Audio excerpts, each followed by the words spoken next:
Welcome to another episode of Mike's Money Picks. Today on the podcast, the madness has finally arrived. On Thursday at noon, the round of 64 of the March Madness tournament will be tipping off, and legends will be born. Upsets will be had, indelible images will be seen, legendary shots will be made, and Cinderellas will find their glass slipper, and it's going to continue that way all through the first weekend of the NCAA tournament.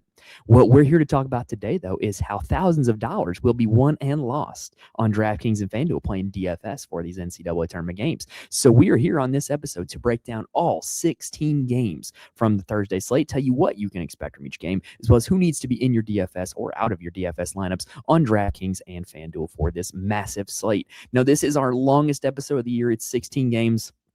A lot of research goes into it. A lot of effort goes into it. It's why we're starting recording here on Tuesday night instead of just the night before. So if you like what you see today, y'all, make sure you hit the like button if you're watching on YouTube, rate and review if you're listening on audio, and subscribe. That way you can be with us for not only Friday's episode, not only the rest of this weekend's episode, but all the rest of the college basketball season, including the NIT and the college basketball crown, because we're going to be here breaking that down as well. And also, our bracket breakdown show is available to watch right now. Our best bet episode is releasing later tonight as well. So we've got a ton of content this week coming out to you guys, and we've got a ton to get to on this episode. 16 games. We're talking about all of them. Let's go ahead and dive right on it.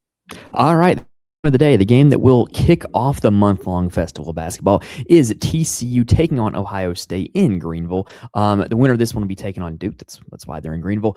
KenPom has this game being 75-72 in favor of the Buckeyes. That's 147-point total, which is certainly not the lowest on this slate, but is not exactly close to the highest either. Both these teams are kind of middle of the road in terms of tempo. TCU is 159th. Ohio State is 251st, but the gap isn't that big. The pace in this game is just about average. What's real interesting to me, though, is that TCU is kind of an anomalous team. They are not very big. That they don't start anybody over 6'8". They really don't play anybody in the rotation over 6'8". But they're a really good rebounding team. And they're a team that's really going to pressure the basketball and really look to force turnovers. So how does that play into this game? Well, Ohio State is big.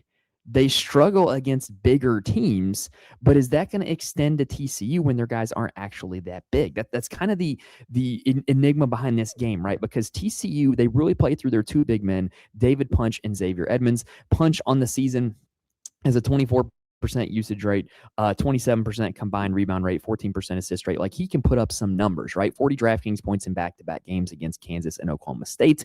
So he can really put up some points, right? And we've seen Ohio State struggle again this season. But Punch is only 6'7". So I don't know if that's going to end up playing into this or not. I think there's certainly a case for upside here for Punch, but it's definitely not something that's like lock and load secure. And I feel the same way about his front court mate, Xavier Edmonds. Edmonds is 6'8", so he's an inch taller, 26% usage rate, little better combined rebounding rate, about 34%. But he really struggles with foul trouble. He struggles to stay on the floor. That shouldn't be an issue against Ohio State. And really, the teams where he stays on the floor, he can put up a ton of DraftKings points, right? The last 3 games where he's played 29 minutes or more, he's put up at least 39 DraftKings points. That is uncanny level of efficiency from Xavier Edmonds. So I would make the same case for him that I would make for Punch, is like, there's a case for upside, but it's a little volatile and we don't really know how it's going to go. I would label both of them as GPP targets. I would probably not play both of them in the same lineup, but we have seen instances where both of them have gone off in the same game.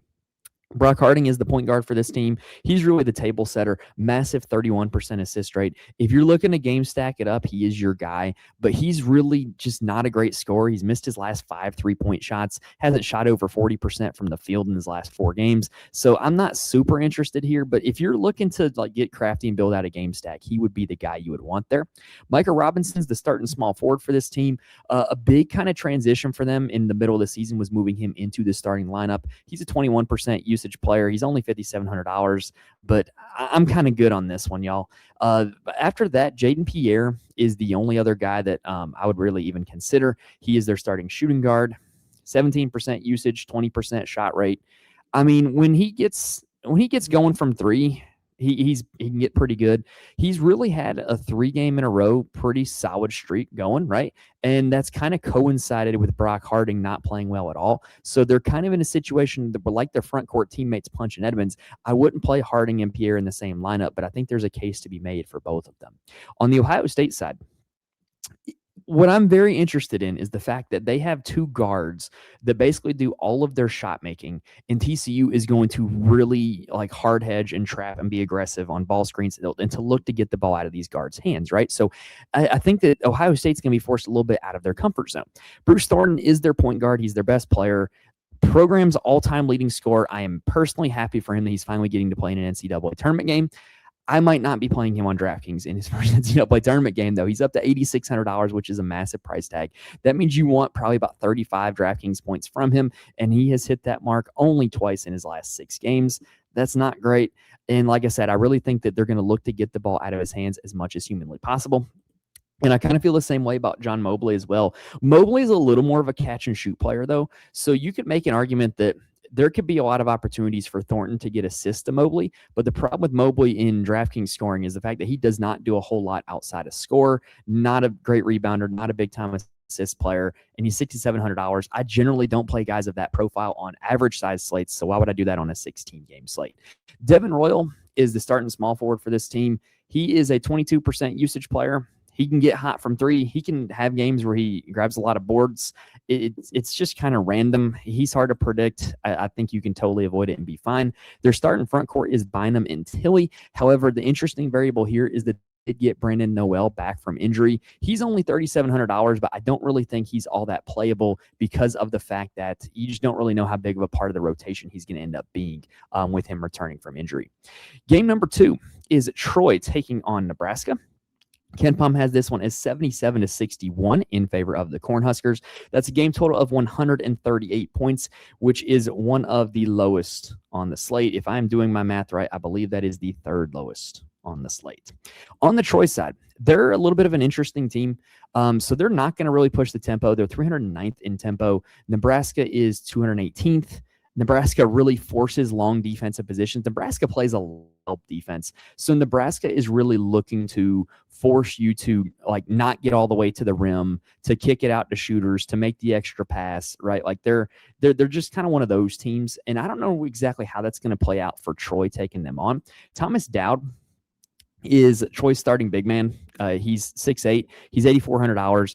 3 of his last 4 games, he's been over 36 DraftKings points. Big-time usage player, 20% on the season, 31% combined rebounding rate. He's a good player, and we've seen bigs like give issues to Nebraska, but it's been like oversized bigs, right? Like it hasn't been like 6'8" guys. So I don't really know how to feel about Dowd. And then the other starting front court mate for Dowd, basically, they've really been good in their last few games with Jarrell Bellamy starting at center, and he's been a revelation. Over 23 DraftKings points in his last 4 games. If you just look at that objective great value at 4,900. The variable, though, is the fact that their regular starting center, Theo Sang, is supposed to be back from injury in this game. He's expected to return. And so what will that do to Bellamy's minutes, and what will Sang's minutes look like now that Bellamy has shown us that he's a legitimate player, right? So if Sang were to come back to his full load, he would objectively be a bargain at his price tag of $4,700. He averages 24 DraftKings points a game. If Sang were out, Bellamy would objectively be a bargain after what he's done at his price tag of $4,900. So the problem is just like, if we get anywhere in the middle where they're like splitting minutes, it's just going to be annoying, right? Because you're not going to get full upside from either of them. I don't know exactly what I'm going to do with this situation just yet. Victor Valdez is Troy's best player. He is a point forward, 31% rate, 32% assist rate. If Troy is to win this game, it's probably going to be because he absolutely went nuclear. And one thing I'm a big proponent of in this type of environment with the NCAA tournament is look at what guys did in games against comparable level opponents, right? And so for Troy, the 2 best teams they've played all season, and Nebraska is better than both, is San Diego State and USC. In those 2 games, both of which were double overtime or long way. Valdez put up 37 and 38 DraftKings points. So when this team needs a win, when they're going up against good comp, they're playing through Valdez. He's only $6,300. I think he's going to make my player pool. Their starting backcourt is Cooper Campbell and his brother Kobe Campbell. And Cooper Campbell absolutely went nuclear against USC, 6 for 9 from 3, ended with 50 or 65 DraftKings points. Y'all, I'm going to be playing Cooper Campbell and his brother Kobe, not necessarily for any reason other than the fact that what I talked about Nebraska's defense schematically. They want to force a lot of catch and shoot three-pointers. And who are the guys on Troy that are going to take a lot of catch and shoot three-pointers? It's Cooper Campbell and it's Kobe Campbell. And so, even on a 16-game slate, Kobe Campbell's going to be $4,400. I don't think a lot of people are going to look for him. He's going to be in my player pool sitting there at $4,400. On the Nebraska side, y'all, they're just an annoying team for DFS. Like they're just a little annoying. Now, I did mention that you do want to look at comparable game environments for what they're going to be seeing here for Nebraska.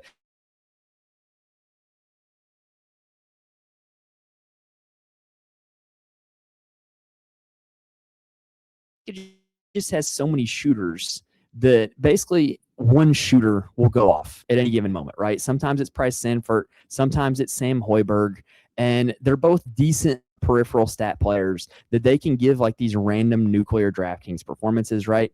I just don't know if this is the spot against Troy because Troy's going to look to limit possessions.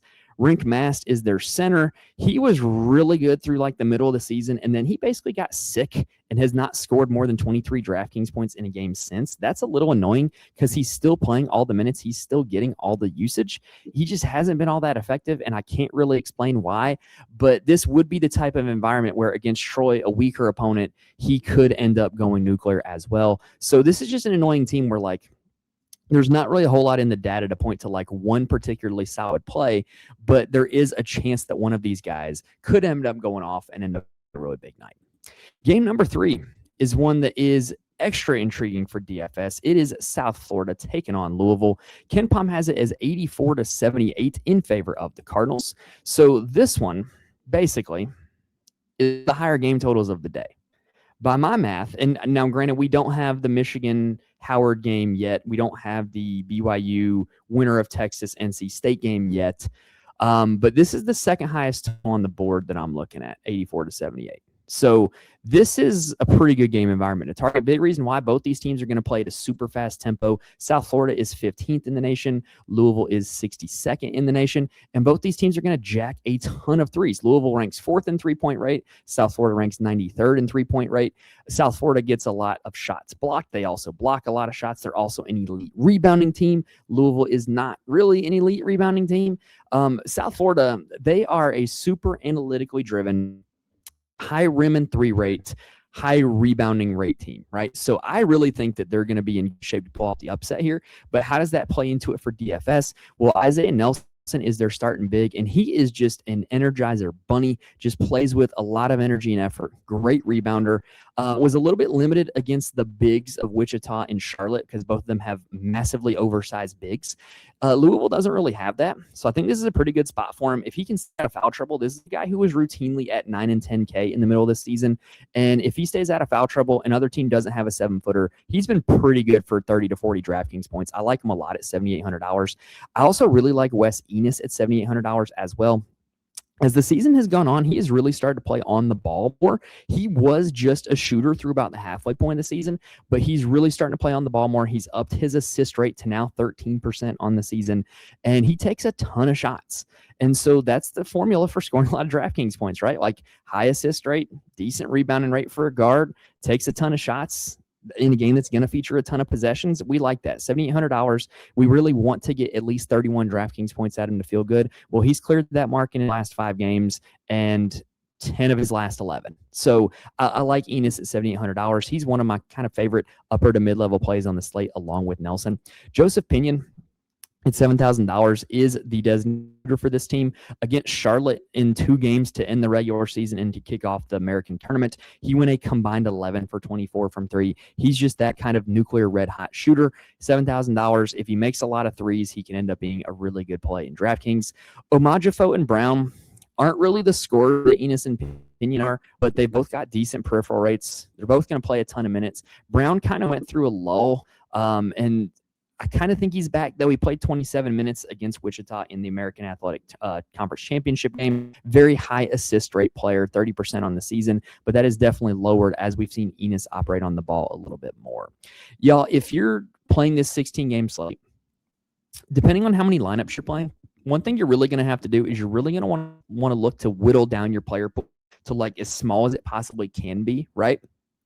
Or option number 2 would be to kind of build out a few games that you know you want to game stack and then kind of piece together the rest of the plays off of that. And I think this is one of those games that you would want to game stack if that were the case. This is definitely a spot where these USF guys, the ones that we mentioned, can absolutely go nuclear. The Louisville side, there's a massive variable. It's the health of Michael Brown Jr. Hopefully we win more by Thursday morning. Right now he's day to day, which is like the worst designation you can have because we don't really know what to make of. We don't even really know what that means. So hopefully we get more information by Thursday. If he is out, Ryan Conwell has been a massive usage player in the games that Michael Brown Jr. was out. In the 2 games that they played in the ACC tournaments, he was over 30% usage rate in both of them. So while he didn't play all that well, he was a combined 3 for 19 from 3. The ball was still in his hands a ton. This is a game that's going to feature a high number of possessions. I like the idea of going back to Conwell at 8,100. We also saw a ton of Javon Hadley at the 4 for this team, when Michael Brown Jr. has been out, and that has allowed him to really kind of enter his own as a DraftKings scorer. He's a really good rebounding wing, and I think this is not a bad matchup for that because South Florida is only going to play one big. He's not going to be undersized at the 4 spot. Adrian Woolley has taken the starting role from Michael Brown Jr. He's obviously not that level of player, but I don't think he's bad. He's a 19% usage rate guy, 20% combined rebounding rate, 14% assist rate. Lot to like here at $4,900. If Michael Brown Jr. is out, he will likely be one of the most popular value plays on the slate. He's going to project really, really well if you give him enough minutes and the usage rates in this game. Isaac McNeely is kind of their designated shooter. He's kind of like their Joseph Pinion. He doesn't do a whole lot outside of shooting. He's really kind of upped his assist rate in games where Michael Brown Jr. has been out, though, which is a good sign for DFS scoring. Michael Brown did miss the Miami game and the SMU game where McNeely put up 28 DraftKings points in both. He's just kind of been a little bit cold from 3 lately. I think he's another value play that's going to project really well if Michael Brown Jr. does indeed miss. And then I can't explain what this team is doing at the forward and center position at all. I have nothing for it. Every now and then it's Frew. Every now and then it's Roots. Khalifa plays a little bit. Zugris starts and then comes to the bench for the rest of the game. I don't understand it. I don't get it. I don't really think any of them are particularly playable based off of what we've seen here on this slate. Game number 4 is another one that you are going to want to stack up. It is High Point taking on Wisconsin. Wisconsin is predicted to win this one 88-78 according to KenPom. That is a game total of 166 points. That is the highest on the slate among all the games that are listed right now. Actually, I take that back. There's one game that is higher. I had to do the math in my head. Yes, there's one game that is higher. We'll get to that one. So this is the second highest on the slate. Big reason why is because both these teams are going to play at a lightning fast tempo. High Point ranks 49th. Wisconsin ranks 104th. Wisconsin's a team that does not really turn you over a whole lot. They rank 51st nationally in defensive efficiency. High Point is 161st in defensive efficiency. So you have a lot of teams that you have 2 teams here that are going to push the tempo. They're not great defensively, and they're not going to force turnovers. So you're going to get shots, which means you're going to get looks for assists and rebounds and steals and blocks as well, right? So just a high number of possessions here. From the High Point side, one thing that's really interesting is that they have not played a top 100 all season long. So we don't really know what they're going to look like in a game against elite level competition, which is kind of unfortunate, right? What we can really kind of deduce, though, is we can kind of look at what they did last year against Purdue. Now, obviously, Purdue is a much different matchup from Wisconsin, and they have different but similar players from last year as well. So we can kind of like see how that went. And last year against Purdue, all the High Point guys really struggled with foul trouble because in their league in the Big South, they're like the big bad athletic team. Going up against Purdue, they were not the big bad athletic guys. They were undersized. They were under strength, however you want to word it. They're the ones that kind of got bullied and they got in foul trouble. So how can that play into this game? Well, Terry Anderson is basically their new Kamani Hamilton. He's a 25% usage player. He's a 6'6" wing that just dominates the Big South. 26% combined rebounding rate. I don't think Wisconsin has a natural matchup for him. However, there's a chance that if he's just playing the 4, that he's just going to get dwarfed by, whatever big Wisconsin has at the 4, because he's going to be massively smaller than them. So I think there's a massive range of outcomes on Terry Anderson. I don't think I'm going there for a massive range of outcomes at 9,100. The other similar profile to Anderson is Cameron Fletcher. He's 6,600. This is a guy who literally has been everywhere. He played at Florida State, Kentucky, Xavier, and High Point. And I don't really know what to make of him in this matchup either. He's had games where he's ended up in the coach's doghouse and played 7 minutes. In the Big South Championship game, he played 29 and he went for 44 DraftKings points. Wide range of outcomes. I'm probably avoiding it. The guy on High Point that I am the most interested in is Rob Martin. He's their starting point guard. He's their leader in usage, 28% on the season. Also a 28% shot rate player, 24% assist rate player. Those are really good numbers. Guy who's $7,900. And what I really like about Rob Martin is if you just go look in the game log at the games where there were a lot of points scored by High Point or by their opponent, generally speaking, Martin played well and put up a lot of stats, right? The only counterpoint would be the games where they won in blowout fashion because he didn't need to play full minutes, right? But like you look at the game they played against UAB in November that they lost, and he played 39 minutes. He put up 43 DraftKings points, and there was 165 points scored in that game, right? So there's just, I really like this guy at $7,900. Rob Martin in pace-up games is a really good look. I think he's a good play on this slate. I want to keep center. I think he's a massive foul risk in this game, but he is a decent numbers guy. 19% usage, 25% combined rebounding rate, 16% assist rate. It's not bad. And after that, they just play a bevy of just shooters, Washington, Martinez, Hausen. They're just shooters. Chase Johnston might be the biggest shooter of them all. You don't really know how many minutes he's going to play, but literally this dude has not made a point field all season long. If he comes in, makes a few threes, does something else in the peripheral, he's going to end up looking like a really good value at $3,400. On the Wisconsin side, everything for Wisconsin runs through their 2 guards, Boyd and Blackwell. They've just been elite players through the entirety of the season. Boyd's a 30% usage guy, 31% shot rate, and 29% assist rate. Blackwell is a little lower usage, 25%, 26% shot rate.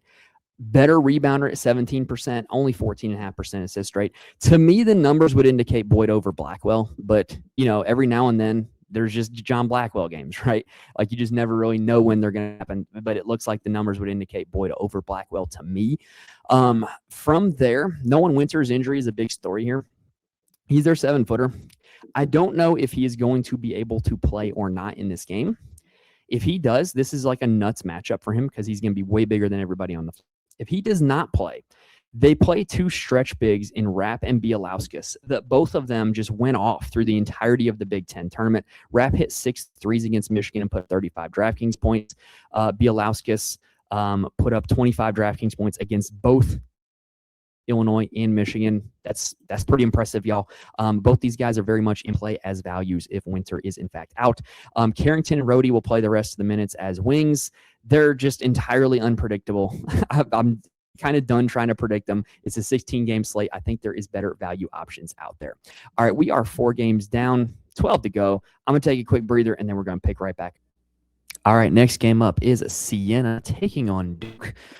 This one's not a great look for DFS.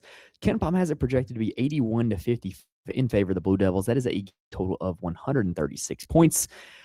So basically, one of the kind of core principles I've operated on when you play DFS for the NCAA tournament is that 16 seeds score points too. Kind of like the old adage that Michael Jordan used to have, Republicans buy sneakers too. Well, 16 seeds score points too, right? You're not going to get just complete zeros from these guys. However, they're going up against Duke, which is one of the biggest teams in the nation, one of the best defensive teams in the nation. And Duke might be down 2 starters, but that just means that they don't really have a whole lot of depth. So they're not really going to play a whole lot of bench guys. So you're going to be going up against the Duke starters the whole game. 55-point team total, not a great spot to target Siena. The only good news is that Siena has played one top 100 opponent all season long. It was Indiana. In that one, they scored 60 points, and they played their starting five pretty much the whole game. That's about the one thing you can count on in this game is Siena is going to play their starting five the entire game, and that is Gavin Doty, Brendan Coyle, Riley Mulvey, Justice Schultz, and Francis Folafak. Folafak is actually the guy that had the most success against Indiana. Went for 19-4 in that game. He is their, I guess you would say he's their power forward, either him or Doty. That they're both kind of the two forwards. But yeah, they're going to play every minute.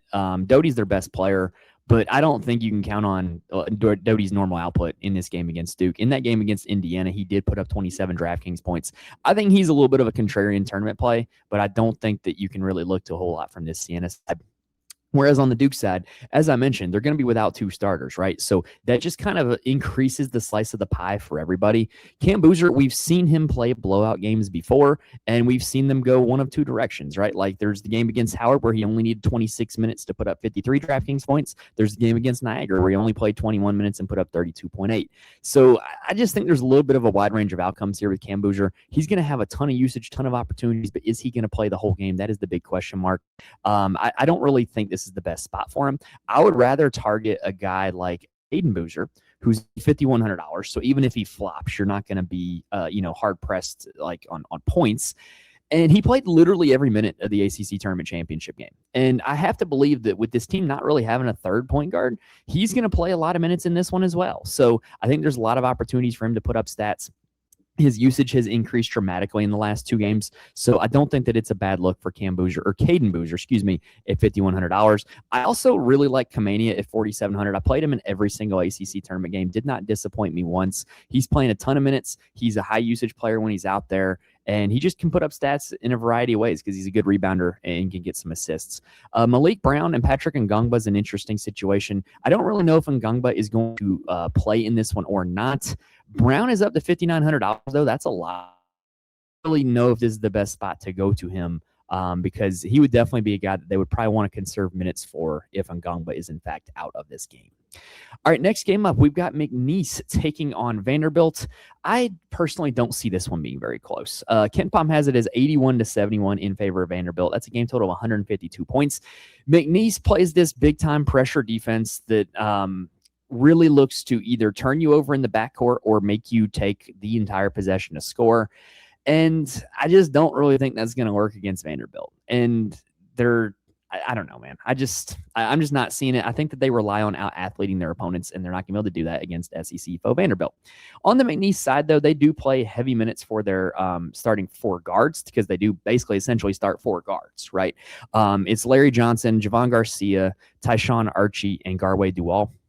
Those four are going to play heavy minutes. At the big spot, they will kind of alternate in Fredson Cole to play like the 3 and the 4. They do start Jarrell Colbert at the 5, and then Yanis Nungjunga is the other center that they will play a lot as well. I'm not interested in any of those guys. To me, the main interest here would be a guy like a Larry Johnson, who is their highest usage player in the season at 30%. He's going to be in a high major school next year. I'd about be willing to guarantee it. He's been super productive in the Southland Conference, right? This team did play Michigan back on December 29th. He was not very effective against them. So you don't really have a whole basis of information for this guy having success against good opponents to play. Javon Garcia is like this boomer bust guard that like doesn't have that high of a usage rate over the totality of the season, but will have these games where he just goes nuclear. You never really know when it's going to happen. He's kind of a slightly bigger guard. He's 6'3". That might be a decent look for him against Vanderbilt's kind of smallish backcourt. And then Archie is actually their second highest usage player in the season, 27%. 2 of his last 3 games have been over 40 DraftKings points. The math kind of maths here. I think he's actually in a decent spot to put up a decent DraftKings total. He needs steals, though. He's a big-time steal guy, one of the highest steal rates in the nation. I don't think he's going to get that against Vanderbilt, so I don't know. That's probably a pass for me. And then Garway Dual is like Mr. Peripheral Stat. Not really a big-time scorer, but he will put up a ton of peripheral stats. If this game shoots out, he would be a guy that I would make sure to get on my roster. On the Vanderbilt side, the story of the latter half of the season for Vanderbilt has came down to the fact that Duke Miles is back and he is healthy, right? And now they've got their backcourt duo of Tanner and Miles. Tanner has been a little bit suppressed from his production now that Miles is back into the lineup. He has not been over 41 DraftKings points since Miles is back. He's only been over 37 DraftKings points once since Miles has been back. That's not the best numbers, but if this is a game that does end up shooting out, you can bet that Tyler Tanner's going to put up a pretty big number because he does have pretty good peripheral rates, really high assist guy. The guy I'd rather play, though, is Duke Miles. He just completely lit it up at the SEC tournament. In the 3 games in Nashville, he went 52, 34, 46 DraftKings points. I'm here for that, right? Like, he really just looked like their best player, played like their best player. He's back fully healthy. He's 8,200. I think that's a pretty good look for Duke Miles. And then Jalen Washington, I think, is going to have a big-time advantage over this McNeese front court. He is 6'10". McNeese doesn't really have a whole lot of size down low. The problem is with Washington is his minutes are very capped. Like, he does not play more than 26 minutes a game, generally much at all. So I do think there's a little bit of a concern there, but he really can rack up fantasy points in a hurry. He's got over a 30% combined rebound rate, which is kind of absurd.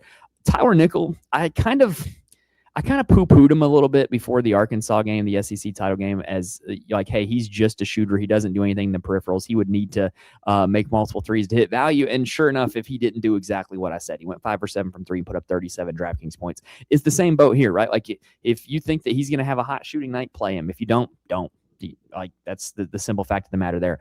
Devin McLaughlin has really also been another guy that has really struggled since Duke Miles returned to the lineup. Just not the same usage player, not seeing the same offensive output. He's probably a pass for me here on this slate. Next game up, we've got North Dakota State taking on Michigan State. This is a game that I think you could probably completely pass on. Michigan State's projected to win 79-64, according to KenPom. That is a game total of 143 points. North Dakota State, 238th in tempo. They haven't played a top 100 opponent all season long, so we don't really know what they're going to do in this game. The problem is that, like, Michigan State is at their best when they're playing a team that wants to run in transition and allows them to run in transition. Like, that's how they score a lot of DraftKings points, is just by getting out on the fast break, because their half-court offense is very slow and it's not the best. And I just don't really think that's going to be the case up against this North Dakota State team. So North Dakota State, about the one thing you can guarantee is there are 3 guys they're going to play nearly every minute, and that is Andy Stefanowicz, Damari Wheeler-Thomas, and Travion Carson. Travion Carson is kind of like this bigger guard that they kind of operate as like a post-up player. It's had varying effectiveness over the course of the season. Y'all, Michigan State's a bad matchup. You don't have to play anybody going against Michigan State, and I probably wouldn't with this North Dakota State side. I might just cross them out entirely. Damari Wheeler-Thomas is their best player, decent peripheral stat guy, 24% usage on the season, but I just like Jeremy Fears is going to lock somebody up, and it's probably going to be him. Speaking of Fears, we have been on the record that we like Jeremy Fears in pace-up games, right? Like, he's $9,800, so it means he needs about 40 to hit value. And you look at his game log, and it's consistent. In the pace-up games, he gets there. In the games against slow, sloggy opponents, he doesn't. And, with North Dakota State not ranking inside the top 200 in tempo, I kind of don't think that this is going to be the spot for Jeremy Fears. I will be back on him in the second round when he plays Louisville or South Florida. Jackson Kohler should probably have his way in this game, but, man, he's so inconsistent. Literally, he's been alternating 40 points and under 30 in the last few games. He's been pretty much the same player. It's just whether or not he gets the ball and gets the numbers, right? Like, you never really know. I do think he's going to have a distinct advantage against this North Dakota State front court. The question is, will he play enough minutes to actually see it through and hit value? Carson Cooper's kind of in the same boat. He's just a little cheaper, a little lower usage. Yeah. One guy I will play, though, I am going to play Cam Ward. So he is a forward that comes off the bench for them. He's only an 18% usage guy, but he's also a 33% combined rebound rate guy. He really does well against bad teams. Like, you can just look at the game log, right? Like, 30 DraftKings points against Rutgers. He had 16 against Washington.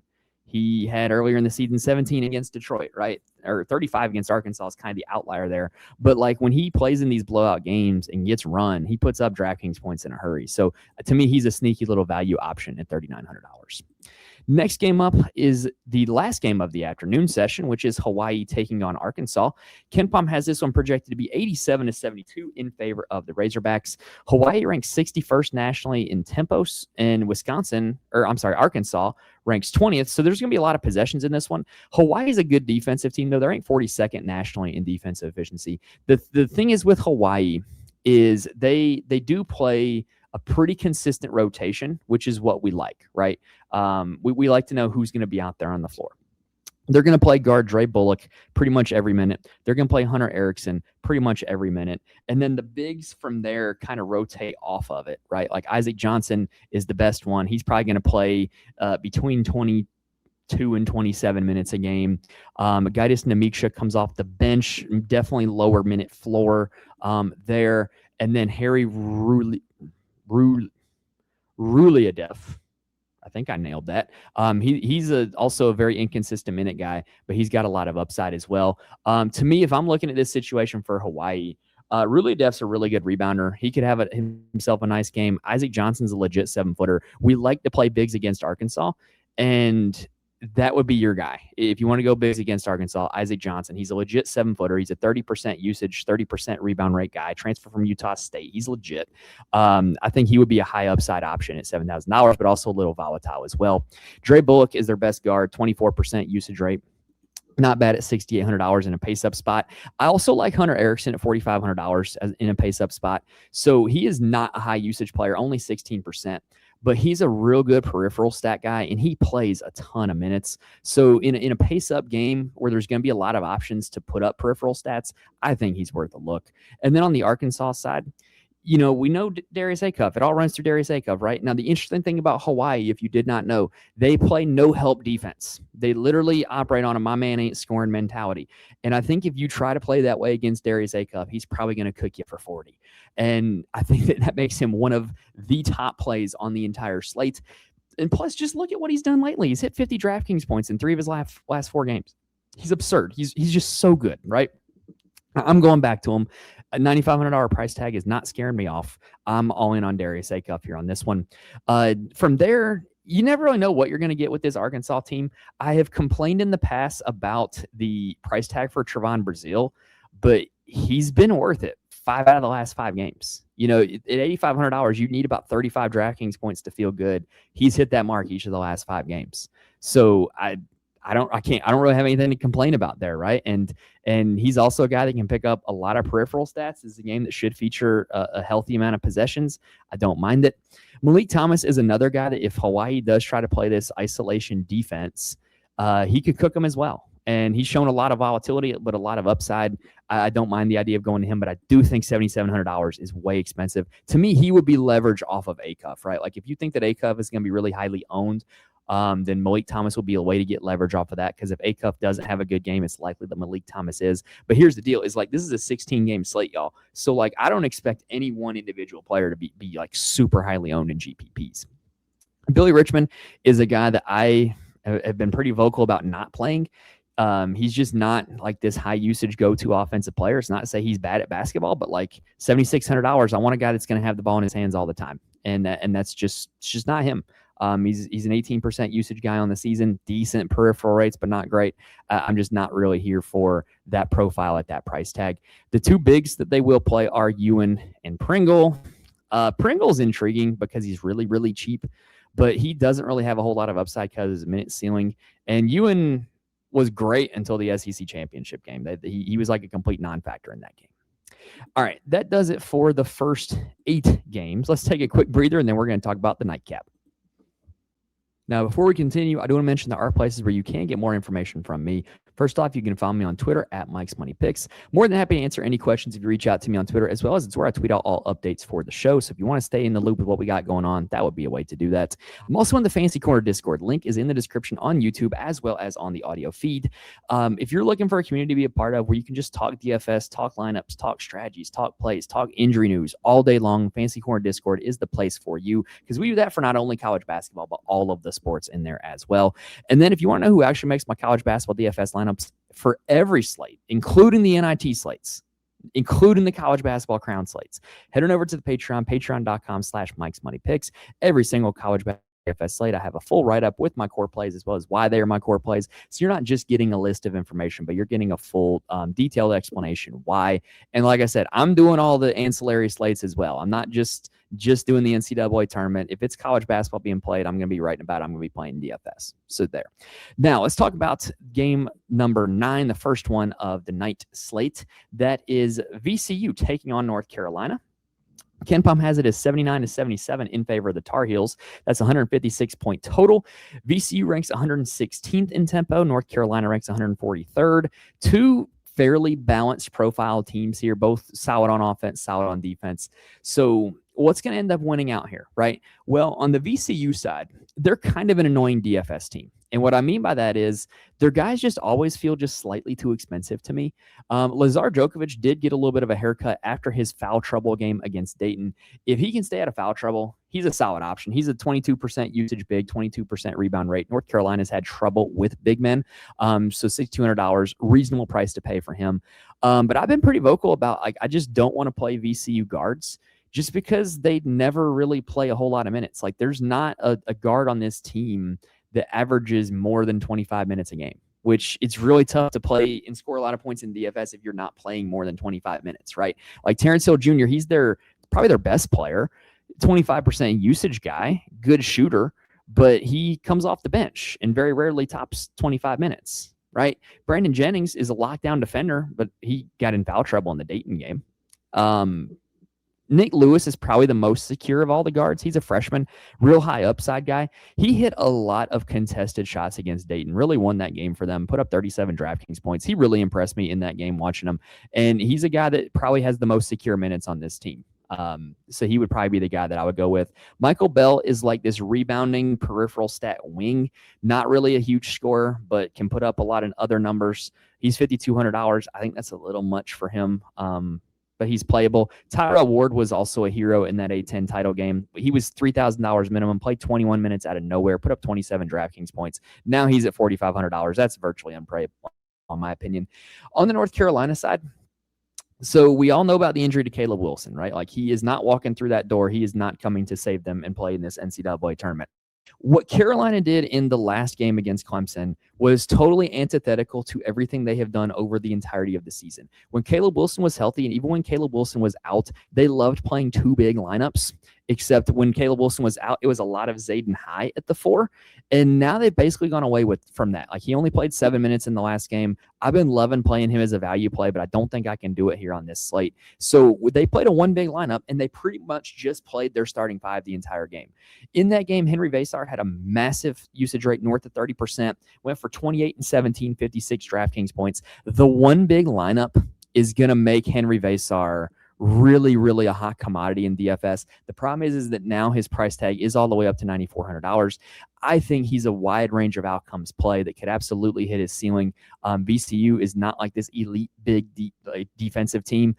So I do think that Henry Vasar, $9,400, a guy that is going to make my player pool. From there, they pretty much Trimble, Bogovats, and Dixon in the backcourt, and then Stevenson at the 4. I'm not the biggest Stevenson and DFS guy. He's a good real-life player, big-time 3-and-D guy, good rebounder. He plays a ton of minutes, though, man. Like $5,000. He's not this high-usage player, but he plays a ton of minutes. And if this game does get going up and down, he could absolutely hit value for you.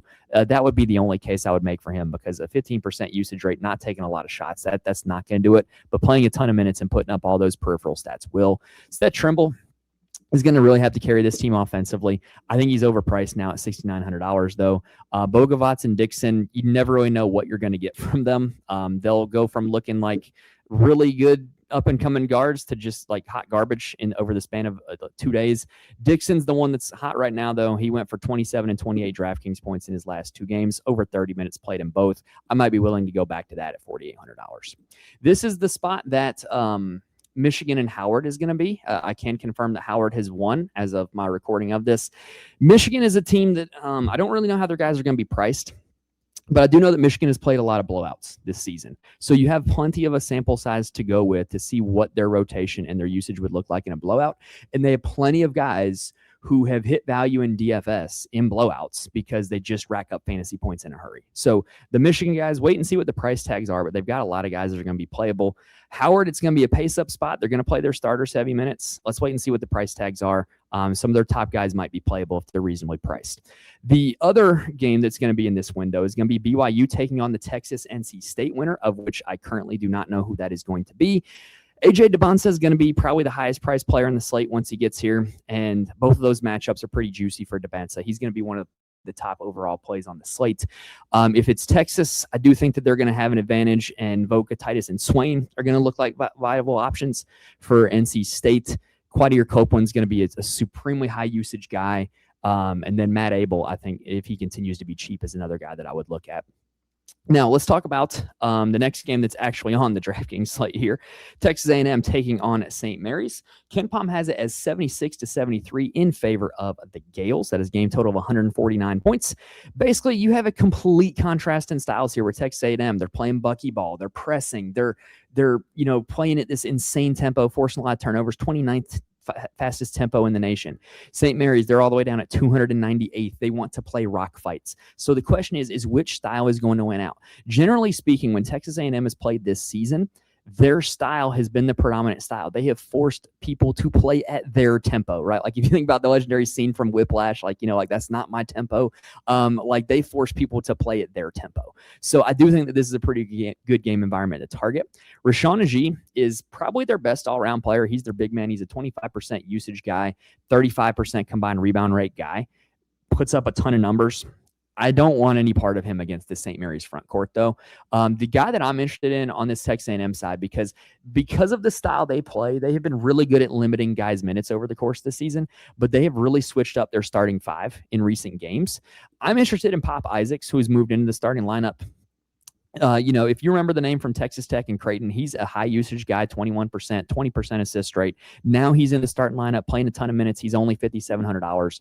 He's probably going to make my player pool. Marcus Hill, in a similar fashion, another 21% usage guy, probably going to make my player pool, but his minutes have been trending downwards a little bit lately. But Zach Clements, their second big, has moved into the starting lineup. He's been playing a ton of minutes lately. He's only $4,200.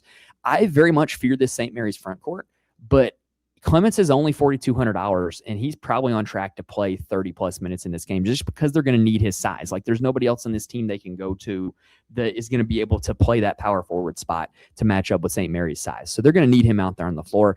I think he makes a lot of sense as a GPP option at $4,200.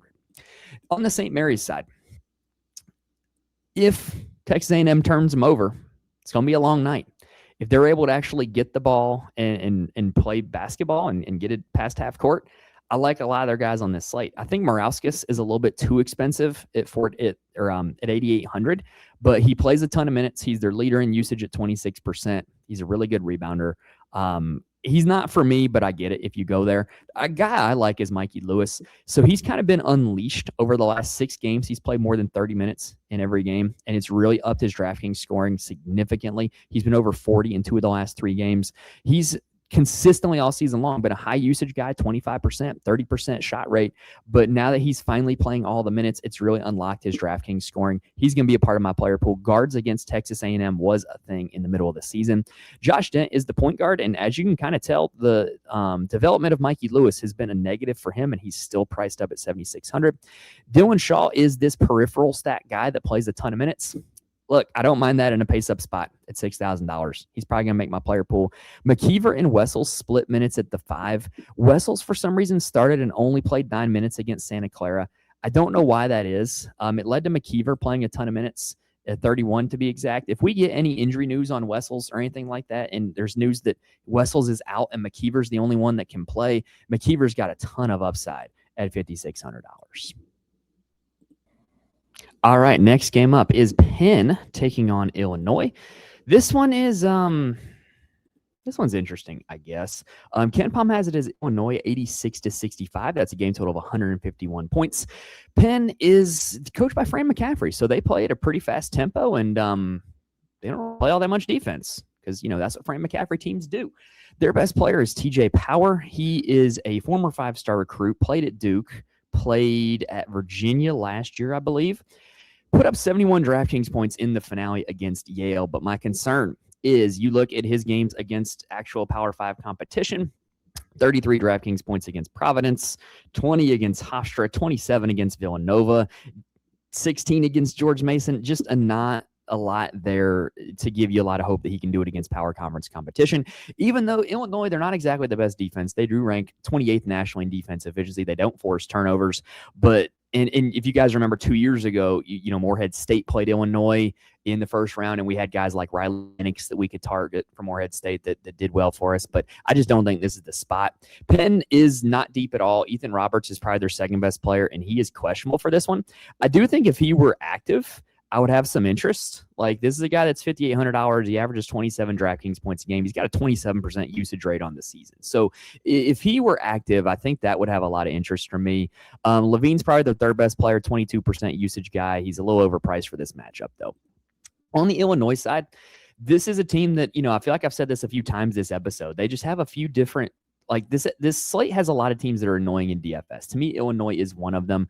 So you know what you're going to get from Keaton Wagler. He's their best player, their point guard, 25% usage rate, 24% assist rate, pretty correlated with their team totals. But like the problem here is he's $8,900 and he has not been at the same level of production that he was before Kylan Boswell came back. And the sad part is like, it's not even a situation you can take advantage of because it's not like Boswell has been good either. He's just kind of eaten a little bit of piece of the pie that used to be Wagler's, and they're not priced appropriately. It's just annoying. The guy I might go after is Mirkovic. He's only $8,000. He's over 33 DraftKings points in his last two. He's a big-time rebounder, just a solid all-around player, plays the 3 and the 4 for them.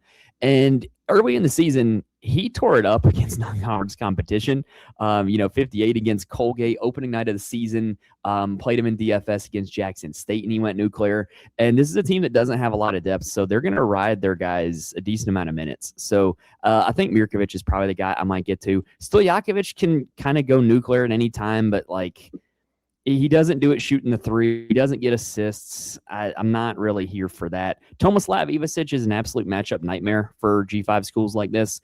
He's not going to play a lot of minutes, though. They pretty much shown that when they play poor competition, when they have games in hand, they're not going to play Tomislav a whole lot of minutes. So I don't think there's a whole lot there. One of the premier games to stack on this slate is coming up next. It is St. Louis taking on the Georgia Bulldogs. These are two teams that really like to get up and down. They really like to turn you over. They really like to get out in transition. This is the highest game total of the slate. KenPom has it as 86-84 in favor of the Dogs. St. Louis is kind of limping into this one. They really they got up to like 24th in KenPom.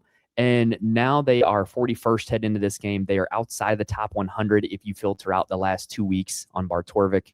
Not great, bub, but they have a lot of guys here that are interesting in DFS. Robbie Avila is their point center. I guess you could call him that. He shoots a lot of threes, takes a lot of threes. $7,600, so you need about 30 DraftKings points out of him, and he's generally pretty good for that. He didn't play max minutes in a lot of games that they won in blowout fashion, and they haven't been blowing teams out lately, so he's been playing more minutes. And $7,600 to me is a reasonable price tag. We know that this Georgia team has rebounding issues. The only thing with him is like because he stands so far away from the rim offensively, he generally doesn't get offensive rebounds. But Georgia's not a good rebounding team on either side, so I don't mind the idea of going with Avila there. If you're looking to take advantage of that offensive rebounding, the two guys you would probably want to target is Amari McCautry and Kellen Thames. McCautry starts. He's their highest usage player on the season at 26%. He's a pretty good rebounder on both sides. Decent 21% assist rate as well. Went nuclear against Dayton in the A10 semifinal for 38 DraftKings points. I've said it all season long when it comes to St. Louis. The inconsistent minutes have been annoying, so just chase the usage and hope that the usage follows with max minutes, and I think that'll be the case with McCautry. I think that they will look to play him as many minutes as they can get out of him here because he is one of their best players. Same deal with Kellen Thames. Even though he comes off the bench, he's actually their best offensive rebounder, 10% offensive rebounding rate, 25% overall usage on the season. Just the minutes are just really annoying. He hasn't played more than 19 minutes since February 24th. In the game that he did play 27 minutes, though, he put up 36 DraftKings points. So I do like the idea of playing him as a GPP option because I do think there's upside there if he gets minutes. And then Trey Green can just be an absolute flamethrower from decent assist rate as well. I don't mind the idea of going to him in a game that's just going to be possession after possession after possession because he's going to get the jack 6 or 7 3-pointers.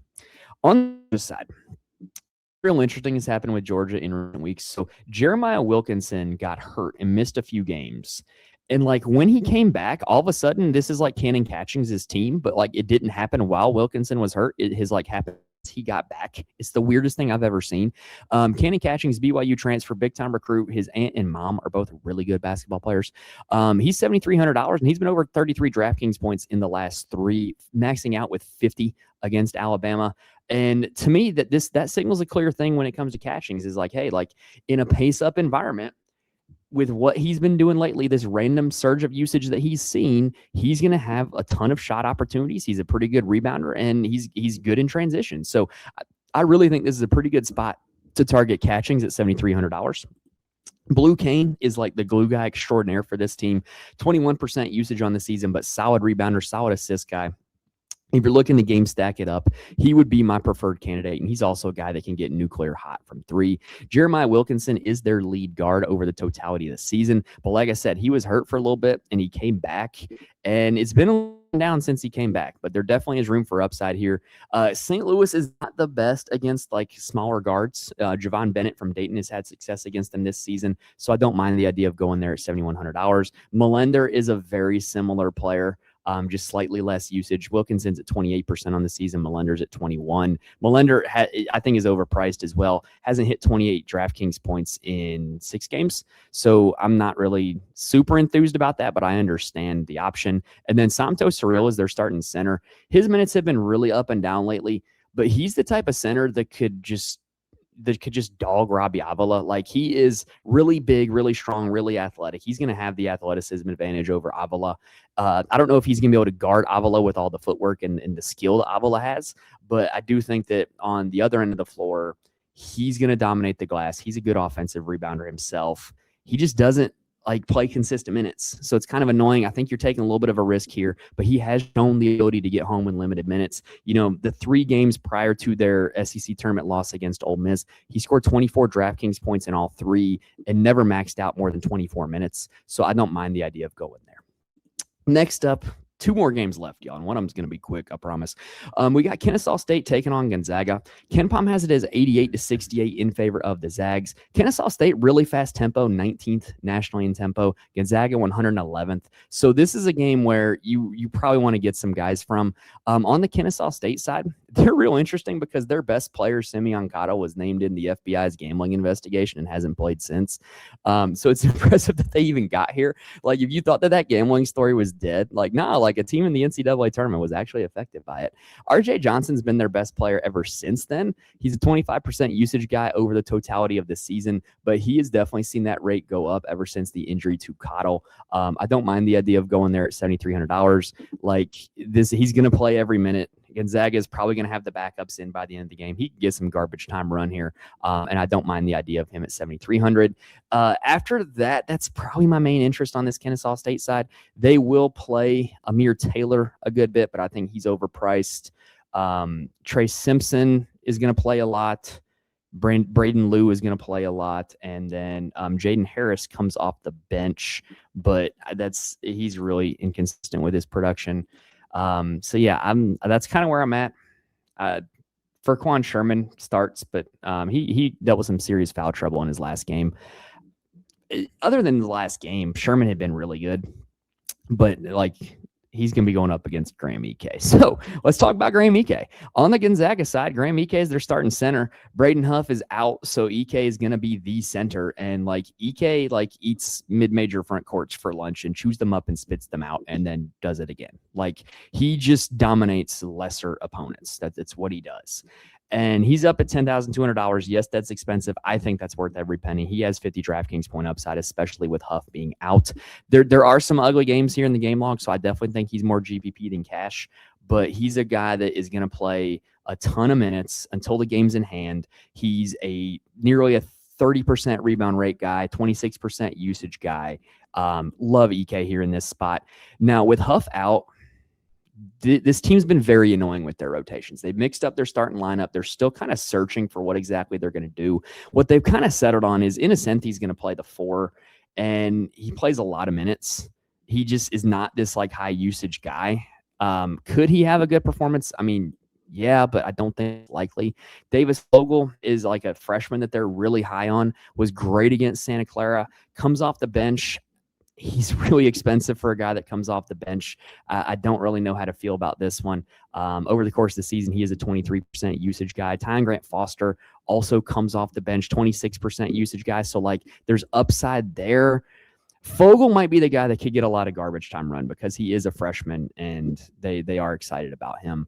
And then St. Superi is a freshman point guard that starts. He's super inconsistent, but I mean, his worst games have been against the better teams in the West Coast Conference. Like, he was crap against St. Mary's. He didn't do well against Oregon State or San Francisco. His better games tend to come against crap opponents. And considering this is kind of a crap opponent, there's a little bit of interest from me there at 5,500 as a GPP option. Jalen Worley is coming into this game questionable. He's a big rebounding wing for them. If he's out, that definitely would boost Fogel and Grant Foster. All right, last game of the night is Idaho taking Houston. This one tips at 10:10 Eastern time. I can assure you, I will not be staying up to watch the conclusion of this one because it's Houston basketball. Houston is projected to win this one 79-59. That is a game total of 138 points. Y'all, Houston continues to be the worst matchup in DFS. They are 352nd nationally in tempo. That's 13th slowest, and they are 5th nationally in defensive efficiency. There is not a worse matchup for scoring DFS points than Houston. Idaho, they haven't played a top 100 opponent all season long. So they're just going to be completely overwhelmed by this Houston team's athleticism. They have a 59-point total. Y'all, you're getting 16 games to choose from, 32 teams to choose from. Don't play guys going up against Houston. You don't have to. You don't have to do it. So just don't. Just don't. The one guy I will recommend, and this is maybe even too much, Biko Johnson. It's $4,100. He's one of this team's best players. He has a 25% usage rate on the season, plays a lot of minutes if he stays out of foul trouble, and he's 41. He would need to hit about 17 DraftKings points to feel pretty good about value. And he's done that in 5 of the last 6, and he's shown 30 and 40 point upside against Notre Dame, the best team they've played. So I guess maybe is Notre Dame top 100? I guess technically they are. Against Notre Dame, he put up 29. So, like, there's a sliver of hope there at $4,100. If you want somebody in the hammer game, that'd be a guy to go with. On the Houston side, I have a fundamental problem with their guys up against bad competition because they play at such a slow tempo that they don't have enough possessions that by the time they've built up a big lead, they haven't been able to score enough DraftKings points. So I don't really like playing Houston guys in this situation. I mean, obviously Kingston Flemings is their best player. He's really good. He's priced appropriately. Chris Sinek is a star freshman who's really come on strong as of late. Joseph Tugler has actually stayed out of foul trouble in recent weeks, and he's had 3 of his last 4 games over 30 DraftKings points. But, like, that's assuming he's not going to punch somebody in the face. I don't know. Like, I don't really feel the need to play anybody on Houston. If you're looking to get real frisky, you can maybe go with a bench option like a Mercy Miller or a Chase McCarty and just say, like, okay, Houston's up 30 by half. These bench guys that are $3,800 get a lot of run. That's a legitimate strategy. I don't know if I will go with that strategy. All right. Anyway, that about does it for all 16 games on the DraftKings Thursday main slate. Whew. Hopefully, we gave you guys all the information you need in order to build some winning DraftKings and FanDuel lineups on this slate. I am really looking forward to this, y'all. I can't wait. If this video helped you out, please make sure you hit the like button if you watch it on YouTube, rate and review if you're listening on audio, and make sure you subscribe. That we can be with us for our Friday show, as well as our best bet show that's going to be releasing after this one, as well as all of our content all the way through the rest of the NCAA tournament. We're just going to have a lot coming your way. So if you're subscribed, you will know when it all drops. There might also be a live or lock show on Thursday. I am not working on Thursday, and the only thing I would need to figure out is a location for my 2 kids while I do the show. So there's a potential that it happens. We'll see. But if you're subscribed, you'll know when we go live. Anyway, that's going to do it for us tonight. Best of luck to you guys on this DraftKings slate. Best of luck to you guys on your brackets. If you're looking for a bracket pool to join, reach out to me on Twitter or Discord or wherever, because I am running one that is paid. I'll send you the instructions if you reach out to me. I'm not just posting it to the public because I want to make sure that everybody's kind of vetted and everybody pays before they join. But I'll absolutely add you to the bracket pool if you reach out to me, because I love doing bracket pools. So that's going to do it here for us tonight, y'all. Best of luck to you on this slate. Best of luck to you with your brackets, your parlays, your picks, your DraftKings lineups. I hope you guys enjoy March Madness, because I know I will. Thank you guys for watching into this point, and I will see you guys next time.